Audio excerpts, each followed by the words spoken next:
Exploragonians. Wow, you went really low there. That's nice. Exploragonians. Yeah, go. Exploragonians. Oh, I guess I could have like kept the beat No, going. there's absolutely no. You're dancing. 1, 2, 3, 4.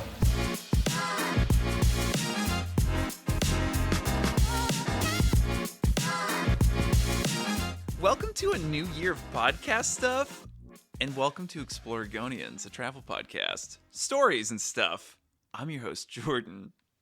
Wow, and I'm your host Katie. Wow. So stories and stuff. Yeah, stories and stuff. Stuff and things. Yeah, Stuff and puff. I love it. Stuff and puff.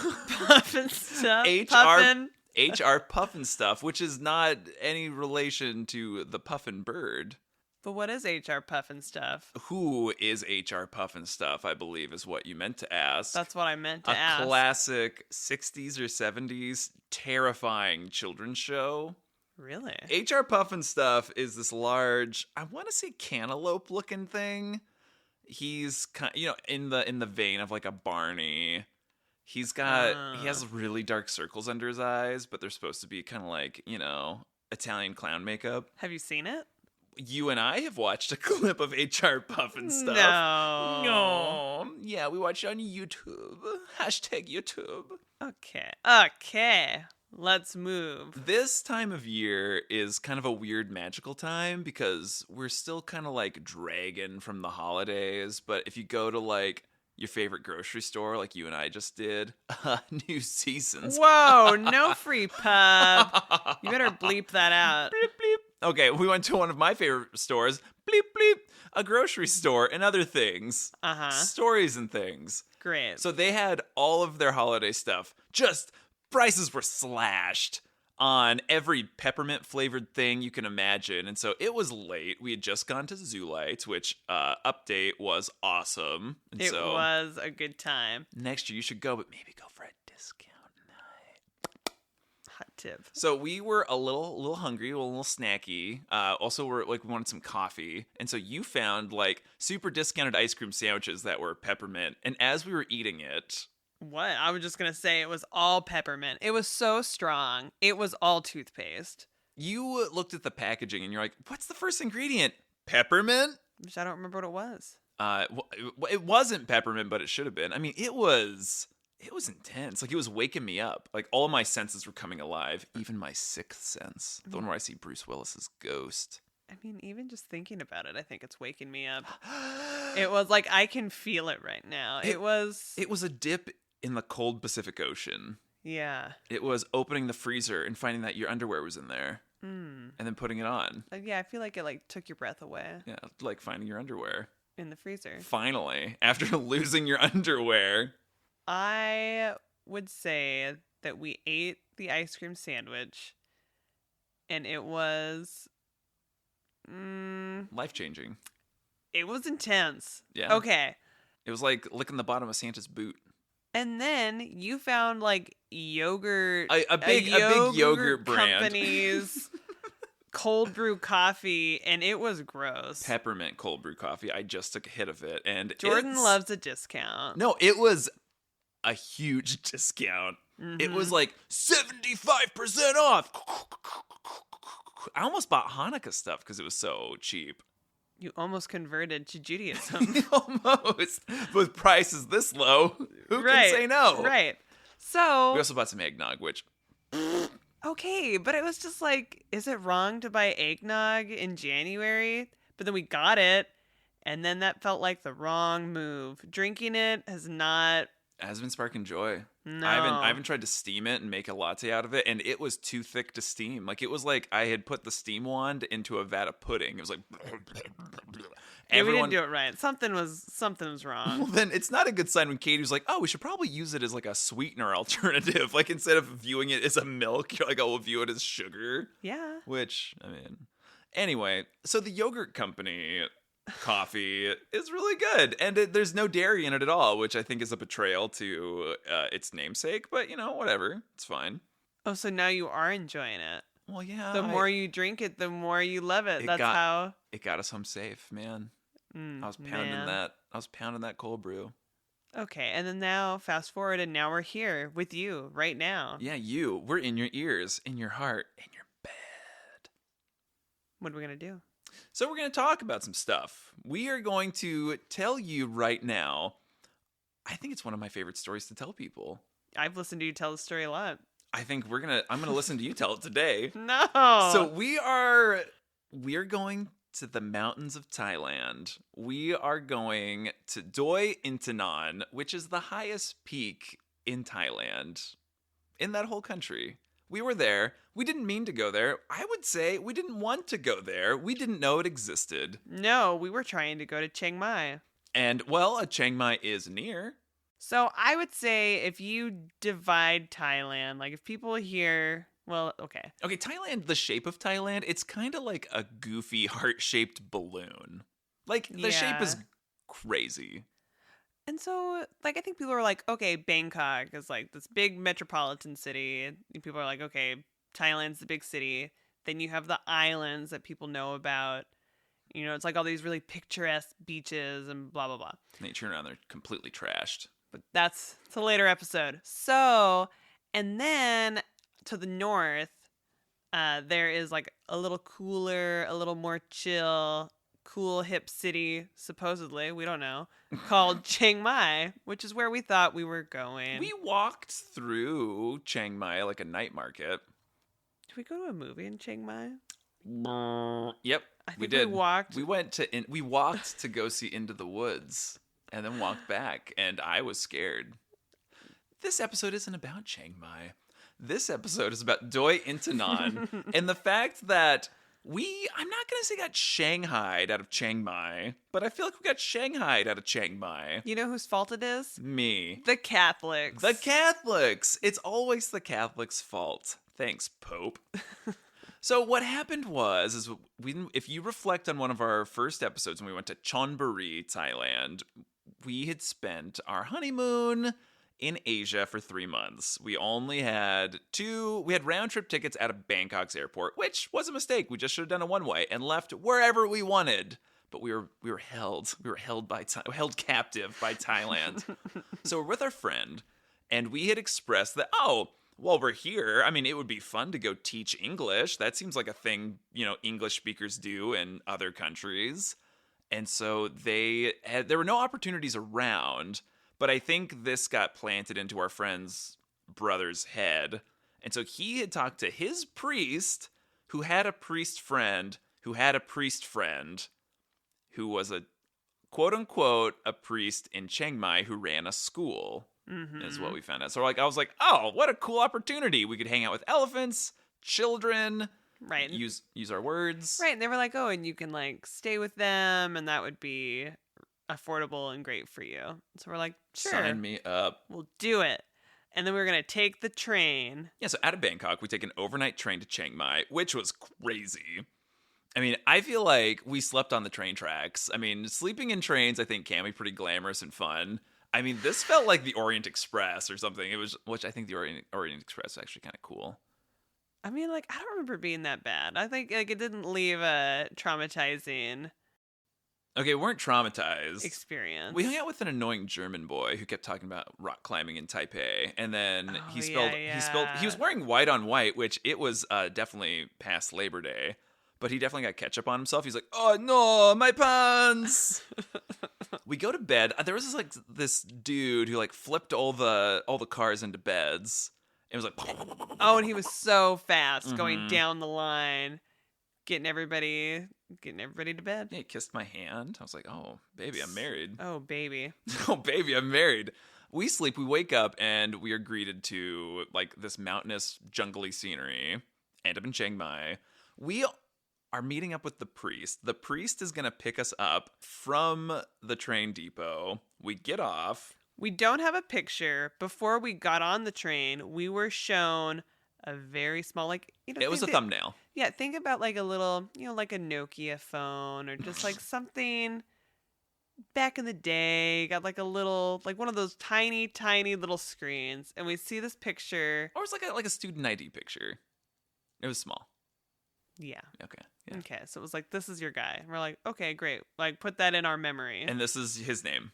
Yep. Here you go. Okay, have fun on the train. Have fun on the train. But in the morning, when they're flipping the beds back into seats, they were like droning on and on, like going back and forth in the cars, going, orange juice. It was like the Tropicana ghost had visited us. Did you get any? No. So we get there, we get all of our stuff, we get loaded up, and then there's like a million tuk-tuk drivers. And What is a tuk-tuk driver? Ooh, a tuk-tuk driver is aggressive and wants your business, is what a tuk-tuk driver is. Yeah. But a tuk-tuk is a classic Southeast Asian mode of transportation. It's like a carriage attached to a motorcycle. Yeah, Sure. it's got like 3-ish wheels, Right. I mean, 2-ish wheels. Classic, iconic way to get around. And then, I'm probably going to pronounce this wrong. It's like songtiu. It's like basically... It's a bus, but it means it's a truck that has a couple benches in the back. And if Yeah, you're yeah. lucky, there's like a little roof over your head. So they are trying to give everyone a ride as we get off. I mean, they're like swarming us. They're like, hey, where you going? I'm like, hey, buddy, I'm looking for a priest, which is a cool thing to say when you get off the train in Chiang Mai. so I think that was distracting because, right, we were being kind of harassed about where we're going. Whatever. I mean, I think that it was fine. I It's think fine. eventually they left us alone because it was like, no, we're waiting. Like, We definitely waited for a few minutes until like the big rush had kind of petered out. I just remember like basically how we found our priest was that everyone vacated and he was the only person like standing there. In my memory, he kind of parted the people like Moses. And he is a short guy. And he was just standing there. In my mind, his arms were behind his back, looking placidly in our direction. I mean, I do remember that. Like, just kind of. And he was like, I don't think he confirmed who we are. So this guy might not have been who we were supposed to go with. Anyway, confirmed his name, didn't confirm who we were. We threw our stuff in his large truck, gigantic truck. The church was paying him very well. But isn't that something too? Little guy, big truck. There's We don't need to talk about can I them. talk about them? No, They're so it's not nice to talk small. about They're people. so small. So what? Big trucks are so big. That's just a thing. So Small if as- you're small and you have a big truck, congratulations, I'm- because we think that's just a thing. I'm a big guy, and I want the smallest car possible. Like, shove me into a smart car and like slap me on the bum and call me Potato Head. My God, potatoes. Potato heads. Do I have to ring a bell every time I talk about potatoes? Sure. Start it. A potato gets its wings. So, angel potato. So we get in. We're kind of chatting. Ultimately, like, he takes us to this like priest retreat, and he's like, "Oh, go freshen up." And so we're like, "Oh, this isn't our place that we're staying. I think we take a quick shower." Mm-hmm. And then he's like, "Oh, we have to go get supplies for the kids." And so we go run errands with this guy. I think at one point we go to a cash and carry, which was strange to be in Thailand. But he keeps trying to ditch us. Like, he's not telling us where he's going or what he's doing. He is an agile little priest. And eventually I'm like, where did he go? I can't see him. Our phones don't work here. We're going to be trapped. Yeah, I just think that we were unaware of what was going on and we thought we figured it out because, yeah, I mean, I think communication was lacking, but also there was a slight language barrier for sure. No, yeah. He had some connection to like Wisconsin or something, and so he kept asking if we had been there, and I think he was immediately very disappointed when we were like, sorry, bud, we've never been to Wisconsin. Not yet. Yeah, hear that, Wisconsin? We're coming for you. Coming for you and your Packers. So we get all this stuff, we load up his truck, and we drive, and I'm like, oh, so we're probably, he's like, we're gonna go to the school now, or like, he might have even said the village, and I was like, okay.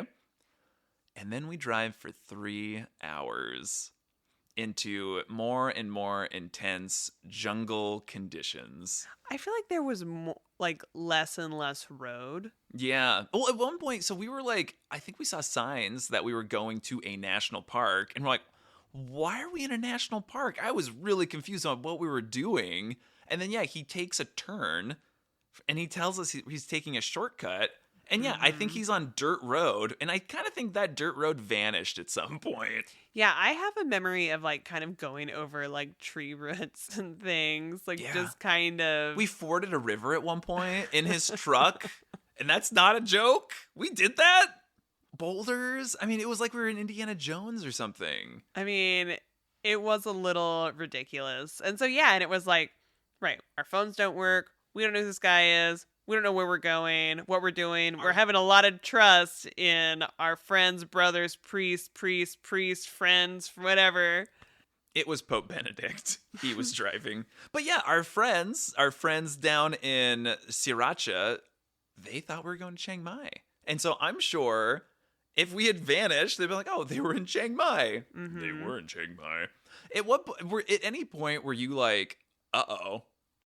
Oh, well, I think once we were really off-roading and yeah, we weren't really understanding and like what he was saying, and it was just like, is he kidnapping us? Like, I don't know. Yeah. I think I definitely had a thought. I think I tried to like map out like what our escape route would be, because I was riding shotgun, you were in the back, so I was like, oh, what's the best way to get out of here? I felt like there was like, 2 against 1. Yeah, and he was small, but he had the power of God on his side, so Well, that's true.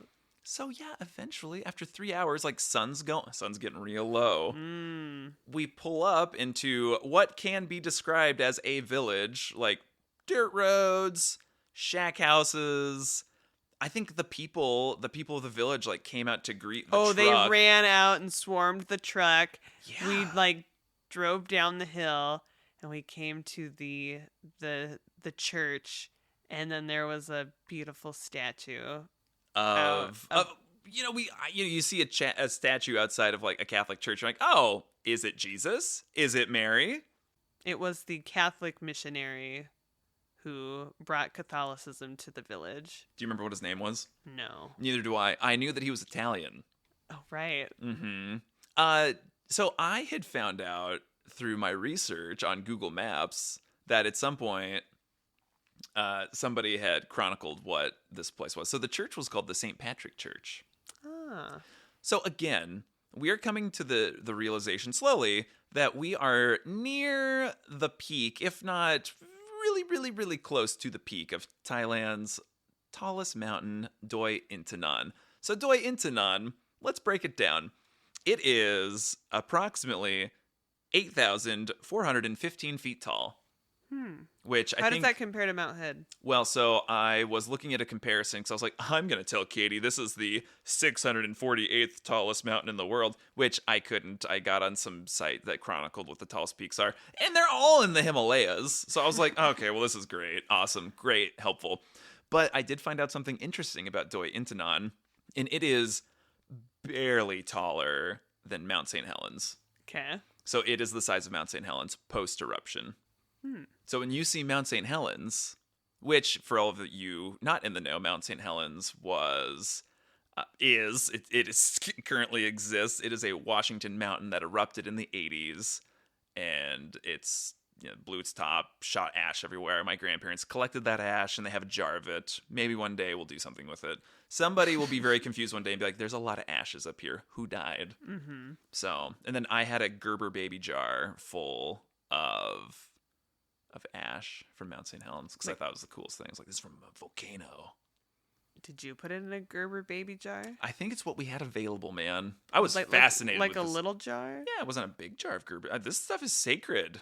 And I could tell you exactly where it is in my grandparents' house. Oh, is it still yours? No, not that jar. The big jar. Oh, I'm talking about you. Well, where's your jar? That's a great question. Oh, you can't tell me exactly where that jar is. It might be outside in like my little container of knick-knack keepsake things. All right. Back to Inthanon. Know what we're doing after this. So, do you know what mountain range Inthanon is part of? Can I get a hint? It's famous.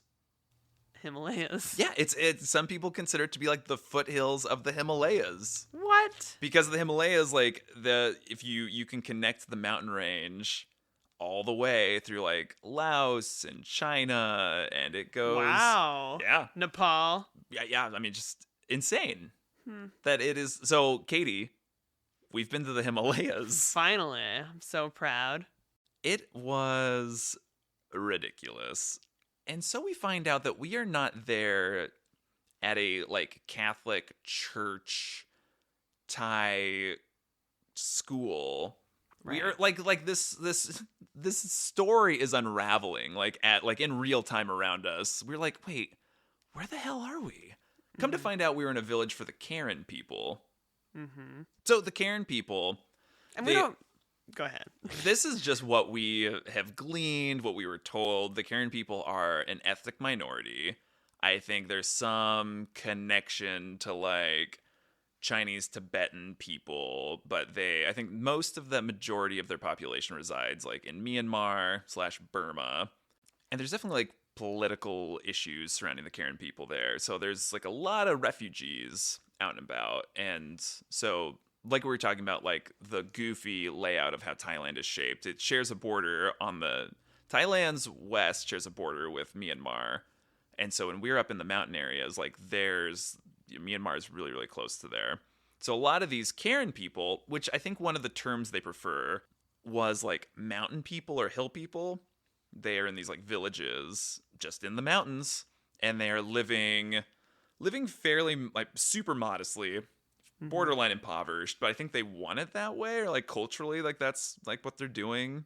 And so they have little, if any, electricity, simple, modest homes, and they definitely have a traditional style clothing where the men wear these kind of like loose tunic type things without like an undershirt. And they're kind of big, billowy, have like vertical stripes. They're kind of like one color. The women are kind of in like similar type thing, but it's more fitted, I feel like kind of a squarer. Some are kind of dresses. There were some headdresses going on, like headscarf type things.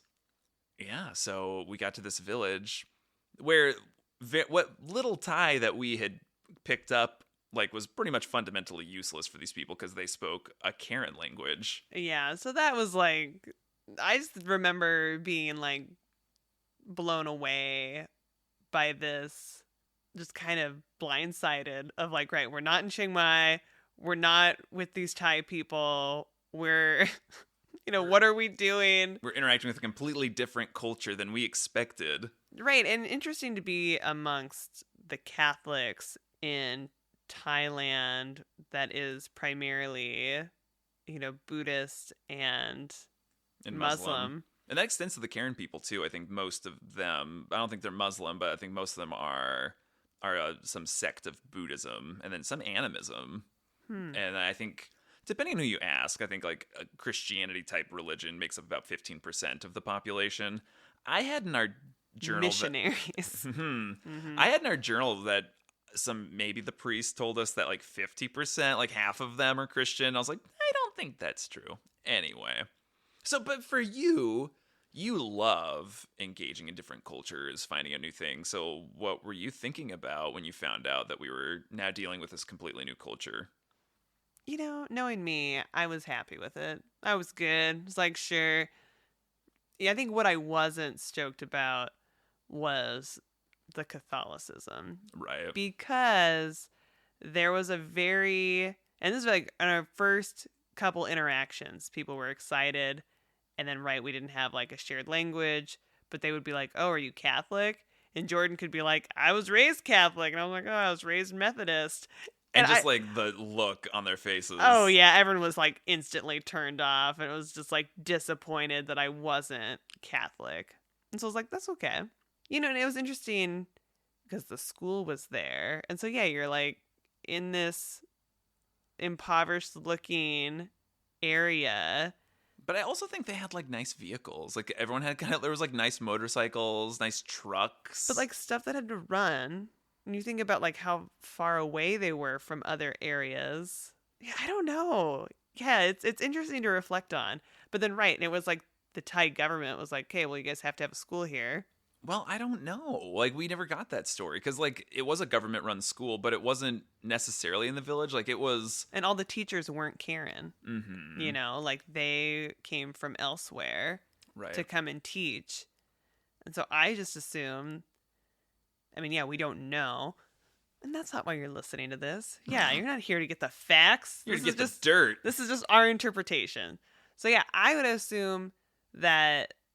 the government was like, you can like be here, but like you need to get some sort of education. And so, yeah, it was like the Thai education system. Right. And then working with the church to make that happen. Mm-hmm. Because what was going on was that there was like 65 kids living in like kind of a dorm situation, like a boarding school in this tiny, tiny village, which the priest had told us like there's like less than 100 families who live in these villages. But all around the mountainous region that we were in, there were just these little villages that were just popping up, these little itty bitty things of these people living off the land doing whatever. And so he would go to these villages and like recruit the kids to come live at this place in this village. And the church was going to like house them, feed them, and they would go up and go to school. And so, yeah, we had all these kids that were just kind of running wild. And our little shack that we were in was like next door to like the dorm boarding thing. And what was that house like that we were staying in? And by house, how was that shack? It was modest. It was good. You know, I was happy to have one. So it was thin walled. I remember it's like you walk in, there was like a bed for us, a little room. It wasn't like insulated. I mean, you could see like the sun come in through. Yeah. I mean, shack is an accurate, I think, description. I call it Shaquille, but right. And then, and like attached, I mean, was this an add-on? Because it was kind of a part of the room. But I mean, it was separate, but there was like a bathroom. And I think it was kind of like cinder blocky. It was cinder blocky. There was some tile work that was going on in there. But this, I don't know if it was just for people who visited, because I guess the story was maybe the year before that we were there was maybe like some French woman who was staying and teaching in the village, and maybe they just lived there. It was like forever, whoever was around. Right. So we were there. The bathroom, oh God. Okay, because in Thailand, we had gotten used to, it's like a Western toilet. If we were lucky, we got a Western toilet. In some areas, and we had to be flexible. I mean, you didn't know what kind of bathroom situation it was going to be. We had coined the term squat and go. And Which is a squat toilet. And so in some areas, like you get up on a platform, or I guess this one got on a platform. Okay, so Okay, hold on, wait. I'm trying to think of like, because where we stayed when we first got into Thailand as a Western toilet. Mm-hmm. And so we're like, oh, great. But then there was like the little like nozzle, like sprayer thing. And it was like, what are we supposed to do here? Right, and we know what we're supposed to do there. Okay, but we got that. So we were like, You spray your bum. Right. And we were like really happy. We're good to go. Everything's good. We got it figured out. We get to the village. There's no sprayer. That's not happening. No. We go into the bathroom. There is a pit toilet. But so the pit toilets, the squat toilets that populate a lot of this part of the world, like they're usually built into a platform. And so you're standing up there, but the toilet itself is not like an obelisk, like rising out of the ground. This one was not built into the ground. They just sat it on top of a pit and they're like, here's your toilet. And so it was so high up, it was as if your normal toilet had like little foot pedestals and you were supposed to go stand on it, squat and go. And it didn't have plumbing, so we had this like kiddie pool next to it, full of water if the water was flowing, because it was fed by a stream. And so if there was sediment or a boulder in the stream, no water. So we had our kiddie pool, so after you went, you took your little bucket and you threw it into the toilet. I was okay with it. We couldn't flush things. Jordan, there was a rough adjustment. It was a learning curve. I'm going to say I've cried on the toilet one time, and it was there in Thailand, attempting to squat and go. Yeah. My body was not made for it. It was the worst experience of my entire life, attempting to squat and go. Did you end up just sitting down? I think I held myself up. I put my hands where the feet go, used my poor upper body strength to hang over the squatty potty, and I attempted to do what needed to be done. If you were to do it again today, do you think you would be tier free or Well, I'd be tier free. I had to take my pants off to go to the bathroom. yeah. It was just, I was like completely naked trying to go to the bathroom. In this cinder block little shack. Yeah, and I'm sure everyone heard me crying. Bad. Well, I think my squatting powers have gotten a lot better because I don't think like in Western culture, we definitely take squatting for granted. I think I only squat because you're a good squatter, just like in life, not like I'm gonna live in this place. I am a pretty good You squatter. are a good squatter. I mean, if you're like getting something out of a bottom drawer, you're not like bending in half, like I gotta get it. Like you're gonna squat and you're gonna go get your stuff. And so me, like I've taught myself to squat more, Well, good. and I am prepared. I'm prepared to use a squat toilet. That's not true. I never well, want to use it. we're getting one. We're taking the toilet out and we're putting the squatter in. You will never see me again. So that was the bathroom. The water was just cold. There was no heat. And so I think there was a couple times where we went to attempt to take a shower. And there's no bigger disappointment than like being pretty gross, being like, I'm just going to take a shower and everything's going to be okay. Mm-hmm. Turning the nozzle on. Nothing. Just a drip. A drip if you're lucky. But then we had the toilet water, so that was fine. Yeah, we did take a toilet water bath once. I remember like taking buckets of that water and just like, again, naked. Just like, I'm going to get naked in our cinder block cabin. I'm going to put toilet water on me and I'm going to go teach at the school and quote unquote teach. We're Well, going to yeah, talk about... because Nun Bun, as we called her, affectionately, was like, "Whoa, you guys, you okay?" It was like, "You look like you haven't bathed." And we Which were- she didn't speak English, so I mean, we just picked up what she was putting down.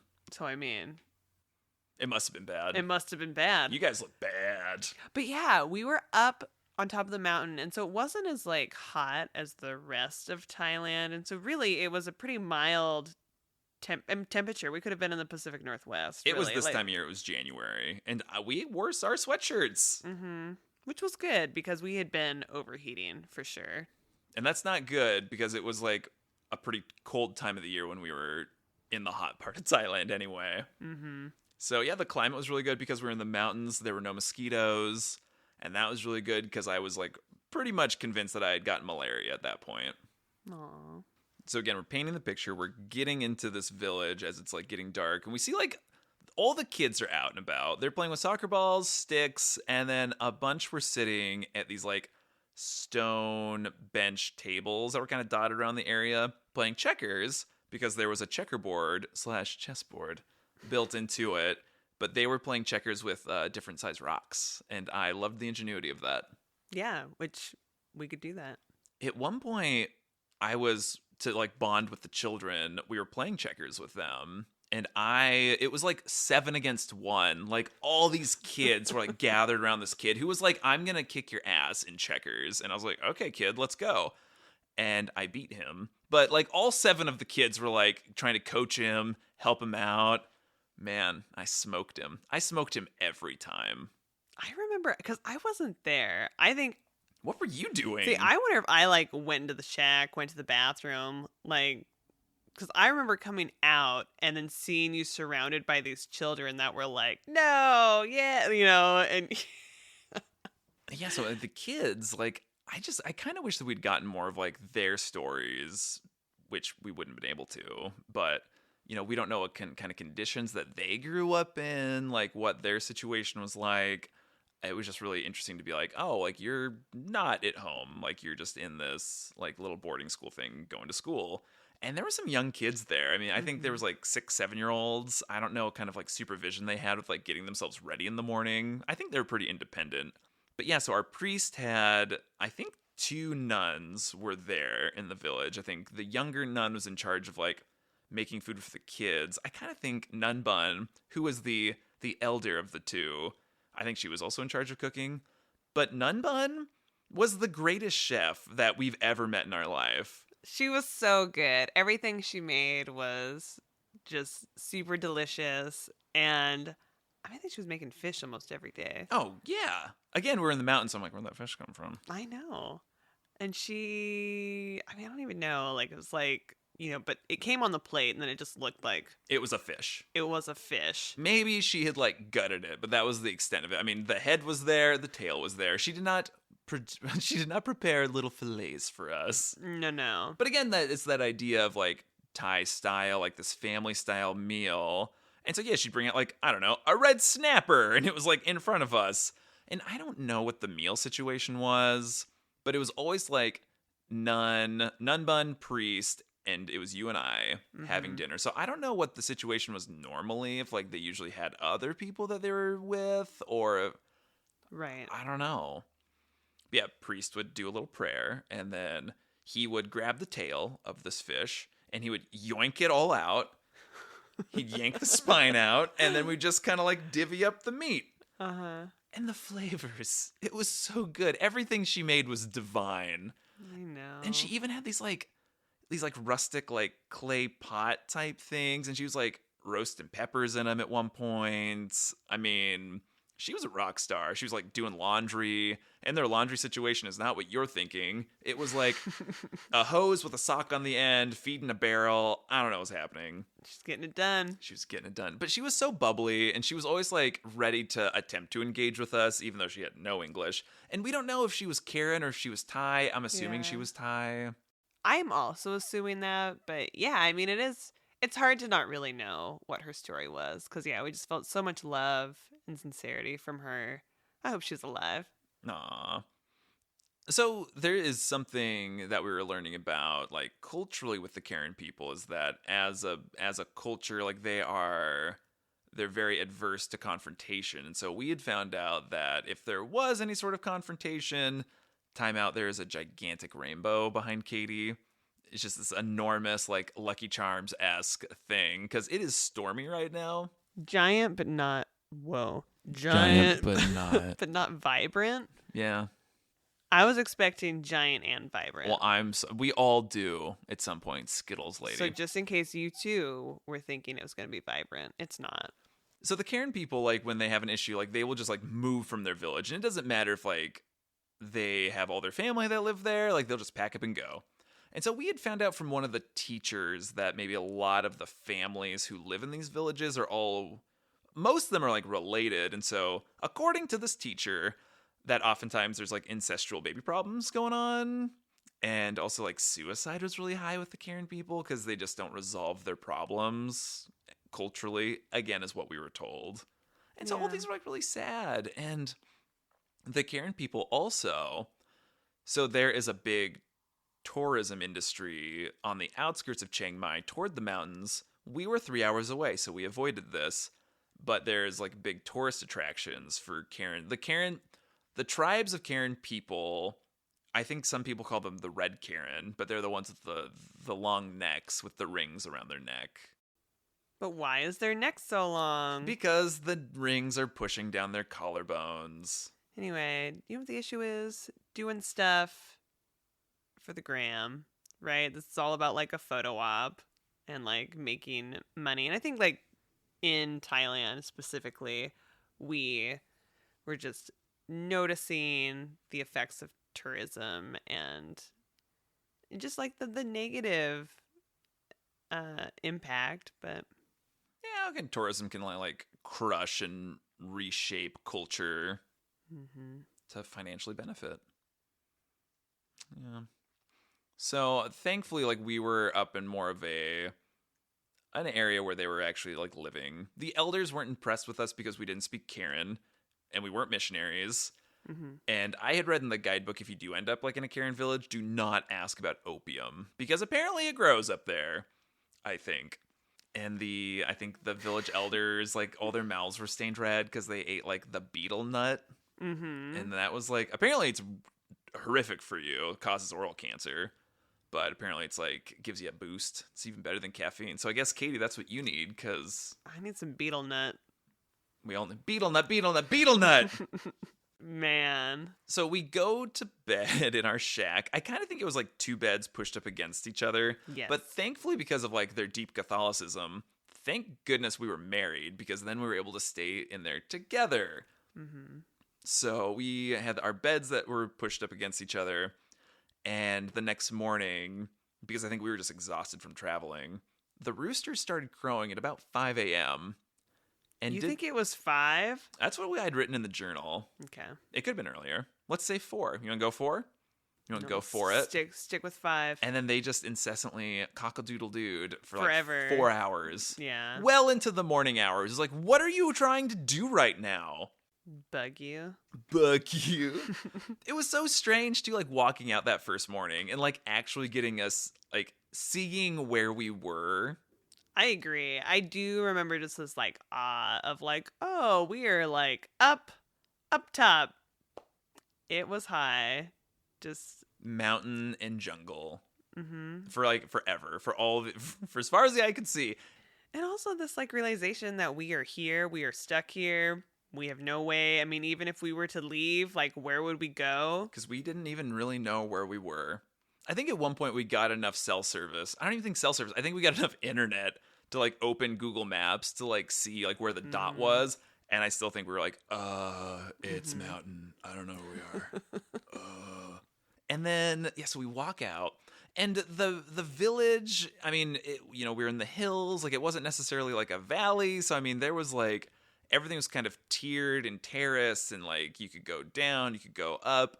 I think surrounding us were rice paddy fields. Or like Yes. the tiered terraced rice paddy fields. But at that point of the year, like, they were all brown and kind of like, not great looking. But Were yeah. you afraid?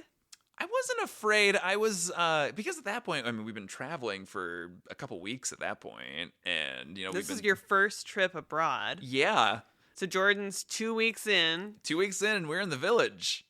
I wasn't afraid because I knew that we were there with the understanding that we would help out with English, and so I knew that there was like some structure and things to do. If we had just like stumbled upon this village and like been like, "Can we sleep in your hut for the night?" I think I probably would have been a little more scared. Like, what are we going to do? Yeah. I was very surprised and I was probably like regretful and apprehensive about this journey we were about to go on. But yeah, it was just like, it was very surreal to look out and just see like jungly trees and these shacks. And, it was just such a different way of living. One of the first things we saw when we walked out was a tiny little chicken tied to a rock. Mm-hmm. Its foot had a little knot on it, and there was a string connecting it to a rock. And I don't know if it was there for a dowry, if it was like, this is my chicken. This is dinner. Don't touch my chicken. And yeah, you and I had like wanted to explore the village. So we went on this like jungle trail with no guidance. I don't think we told anybody where we were going. We're just going to go walk in the jungle. And then I find out that like we were like, oh, we're being followed by some kids. And I don't know, maybe the kids were like, those two are going to die if they're out there. Because we were somewhere in the north in Thailand. And they were like, oh yeah, there's cobras out there. So who knows what like dangers were lurking. Well, that's also true. Yeah, but the kids like took Ignorance is bliss, okay? Ignorance is death. Whoa. But yeah, so the kids like took us back, and I think we're trying to like talk to them, and they're way too shy to engage with us. Except when we popped out, like we saw like a bunch of girls like sewing a bag, and we had this exchange. Good morning, teacher. And then you're like, oh hey, how are you? And they're like, I am fine, thank you. And you? And then you respond with how you are, and it's just blank. They cannot proceed. And so we quickly realize that they actually don't know English, but they have that phrase, good morning, teacher. How are you? A couple sound bites. Yeah, people kept calling us teacher, and I was like, woof. Mm-hmm. We are nothing if not teachers. They definitely had a hard time saying your name. I think everyone called you Kaylee. Yeah. I think eventually we wrote it down, but Not that helped. no. That's okay. And one of the first nights, I think we were trying to connect with the kids because every night the priest is there, you have to go to Catholic Mass. So we got to go to church every night. And I think we tried to duck out a couple times, but I think people were like, hey, why aren't you going to church? Again, Hey, where are the two whiteys? Yeah, we are going to stick out. Right, they know when we're not there. Yep. So I do think we skipped out once, and I think after church we were like hanging out, and people were like streaming out of the church, and I think people were like, "Hey, where were you? Why weren't you in there?" Mm-hmm. God. So every night in this church, I feel like we went yesterday. in St. Patrick's Church, you go in, you go up the steps, and it was painted green, which I think is hilarious. And you walked in, and there were no pews. It was just, I'm gonna say it was teak. I know that it wasn't teak, but it was like, it was just a wood floor. Mm-hmm. And there was, was there an altar? Maybe. There was like a 3/4. Yeah, that's because I was like, there was like a table. Okay. Cause I do kind of remember there being something up there, but whatever. Okay. And then there was like a 3/4 scale Jesus statue. Again, I say 3/4 scale, but maybe that was real size. Who knows? Maybe Jesus was 4 feet tall. Yeah, you don't know. I don't. Well, I know that he was olive skinned. He is not white. And then, so the priest was giving us a tour of the church. And I remember him telling us, this style church is new style. It's going to be coming to the United States very soon. And I was like, yeah, I bet. I bet everyone in the U.S. is going to be really excited to go to church where there's no pews, no place to sit. But when we went maybe it'd be good for him. we went to mass, it was like all the women had to sit on one side and all the men had to sit on the other. Mm-hmm. And it was kind of pretty. I mean, there was like singing. I mean, we had no idea what was going on. I felt it was a little more upbeat than some other Catholic masses I've been to. Well, I don't know. You don't know what they were saying, what they were No, talking but about. just the vibe. But yeah, I mean, it was like, a pretty much empty room, but like a nice, safe building. I mean, Well, as safe. far as you know. I mean, it felt secure enough. And yeah, we're all like sitting. I was like, I almost feel like we sat on our knees. Oh, we were like, definitely on our knees. We were supposed to be sitting on our knees. Yeah. Yeah. I think eventually I was like, okay. On On my knees. tush time. And then, like, the priest lived... I don't know if he lived there full time, but he had, like, a network of, like, rooms underneath. But it cannot be overstated enough, like, how much of a rock star this guy was. Like, he was, like, a demigod in this village. Like, people, like, worshiped the ground this man walked on. I think you could probably compare it to, like, El Dorado. You know that movie? Wow. You know what I'm talking about? Yeah, no, I know the road But to it's El like, right, Dorado. like, there's a lot of power, and it was like, no, like, this is kind of like this all-knowing, but I mean, he provided food, assistance, all the services. I mean, right, he was a lifeline. he was, I mean, he essentially was like a god. Yeah. Who's the head elf? You are. He was. So the that first day that we got like rescued from the jungle, Mm-hmm. we were stopped by Nun Bun, who was like, "Come with me," and we were like, "Okay, what's going on?" And we went to this house. It looked like it was a new build, but there was like, I think the entire village was there. It was like standing room only. There was people like they had like spilled out of the house. They're like staring at the house, women and children. It was crazy. Mm-hmm. And apparently they were having a house blessing because the priest was there. And so he was blessing the new house, what was going on. But apparently it was one of the teachers who was at the school up the street. And maybe it was like her school or her new house. And we were told that we were going to be working with her. That never happened. We did not work with this teacher. Did we see her after? I think so. I think she wanted us, but I don't think the headmaster of the school wanted us in there.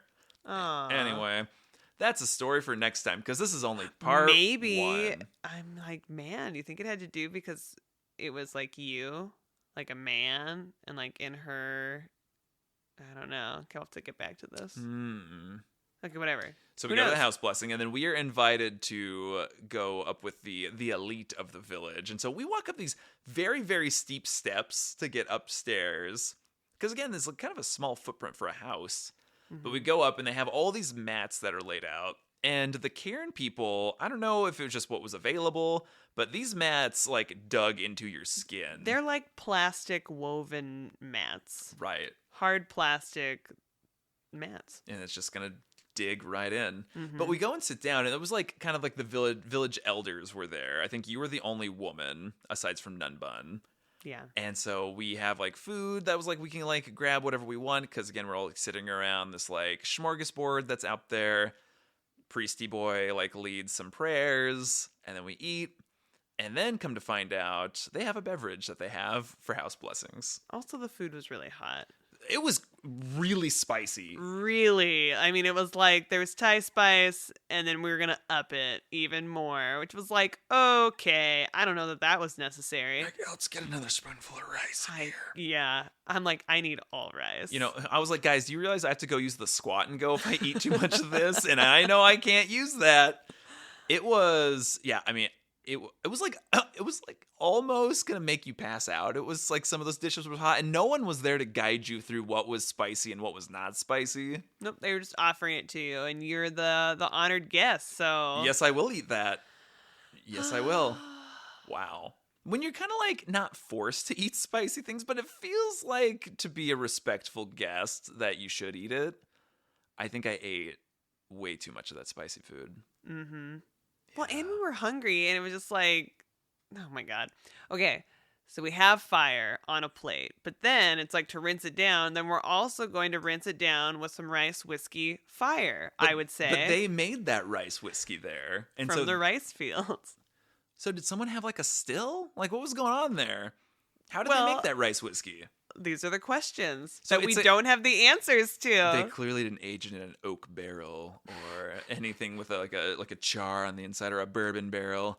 It was a white spirit.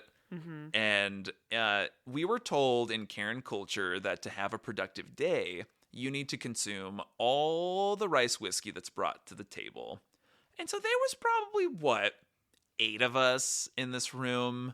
Mm-hmm. 10 maybe. Maybe. There was 3 very large bottles of rice whiskey that needed to be polished off before anybody left. And again, as the honored guest, it was like, oh, here. And I just remember it being like, I mean, whatever. We don't like normally drink spirits, like on ice.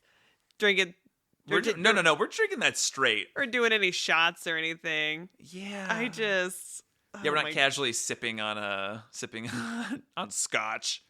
Yeah, no, it was just spicy, and they really wanted us to keep drinking it. They were like, "Don't you like this?" Yeah, okay. And it was like one of those things. Like, yeah, I do like it. I felt like I tried to like drink it fast, and then I'd look down, and it was full again. I remember that too. Just feeling like it's like, okay, I gotta like suck this down, and then being like, oh, great, like I did it, and then like, oh, here's some more, and you're like, no. It was like rubbing alcohol, man. Like there was no flavor to it. Sake is delicious, and sake is also derived from rice, but this was this was next level. Nothing was going on. It was just pure alcohol. I mean, fire. What? So I remember at one point, someone had given Nun Bun a glass, and she was like so hesitant. She was like holding it, like looking really awkward, like I can't drink. I'm not gonna drink this. And I remember she like made a motion to like hand it off to somebody, and one of the other village guys like just cheersed her. And then she drank it, and she drank it really well, if you know what I'm saying. Oh yeah. Yeah. And then we found out from Priesty Boy that the way that you don't get drunk is that if you're going to be drinking all this rice whiskey, you just eat sour mango with it. So if you find yourself with rice whiskey, just make sure you have some sour mango. Or if you're out on the bars on a Saturday night, just have in your pocket a nice unripe mango that you can bite into. And then you'll be sober. I don't think that's how it works. That's actually not how it works at all. But yeah, Priest was drinking a lot and eating a lot of mango. Balance. I really enjoyed the house blessings. I think it was a nice thing that they do. So tell me, like, what do you think was going on with the house blessing? I mean, I just think that it was a tight-knit community and everybody was supportive and knew what was going on. And, and your lives are so intertwined like that. Like, leave your house, you see everybody. Or are related to everybody. Like, again, we don't know. Everyone's going to church. Everyone's definitely going to church. It was like the Middle Ages. So I think it's nice to put some good vibes and like prayer into the house and some love into people. I think it's good. Good for community. and we were yeah, so again, like our focus was kind of like with the children. I think the older people had no English, but people that were probably around, their mid 30s and younger had enough English that they could at least like scratch a conversation. Like we befriended some woman who lived in the village, and I think she was a teacher. I think it was her who was getting married, right? Oh, that's who it was. And we really Yeah. did like her. She was great. Yeah, and she wanted us to come to her wedding. Which was soon, but not while we were going to be there. Because we were there for 10 days in this village. Which when you say it, you're like, that's not very long. It's not at all. But with a squat toilet and the kiddie pool, it was long enough.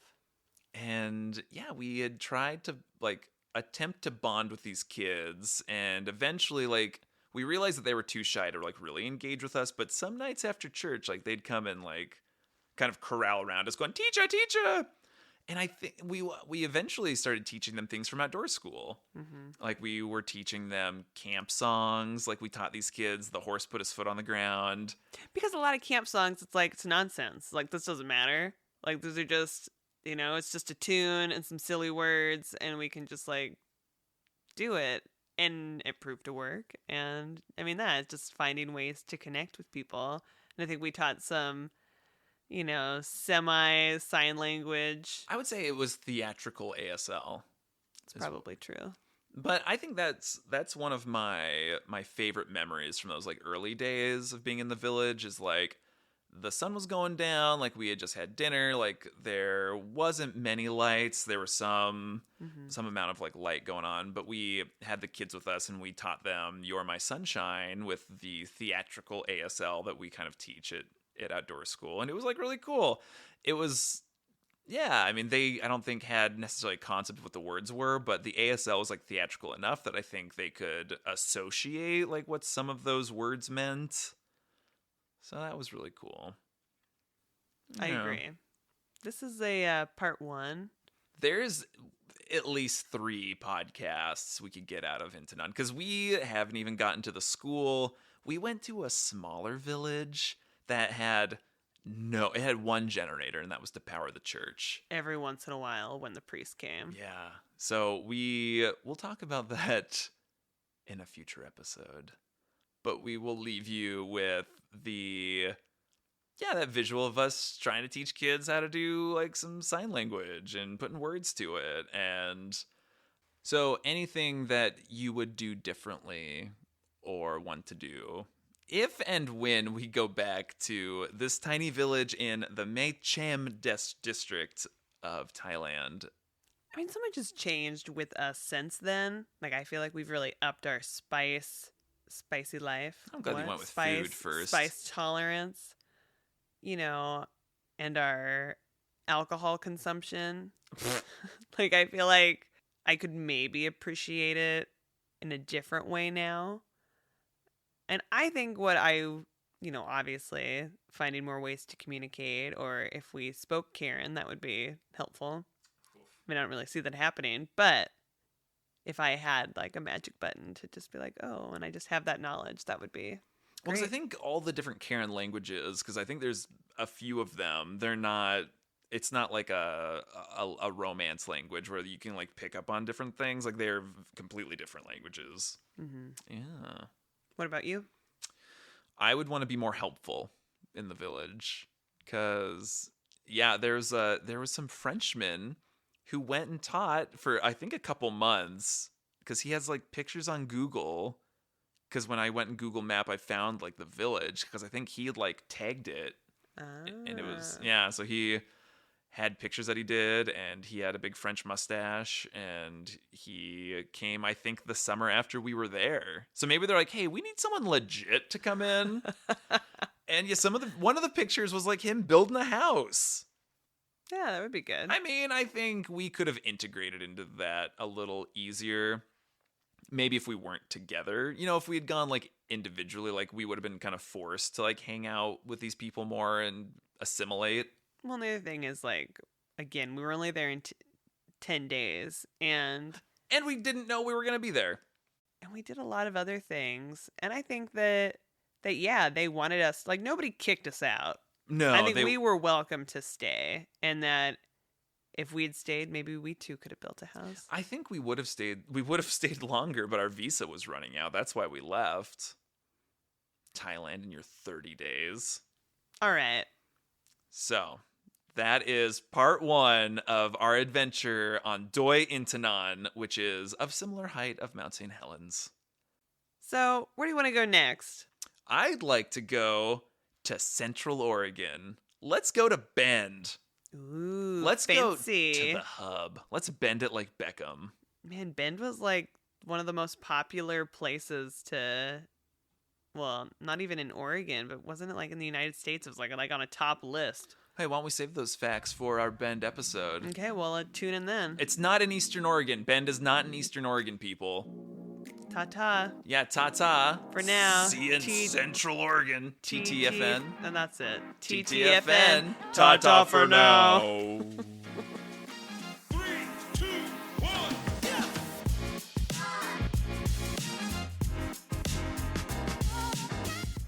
I like your hairy toes. I got just a little bit. Just enough.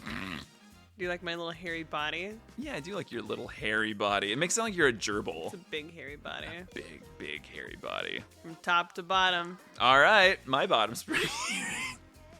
What is happening? All right.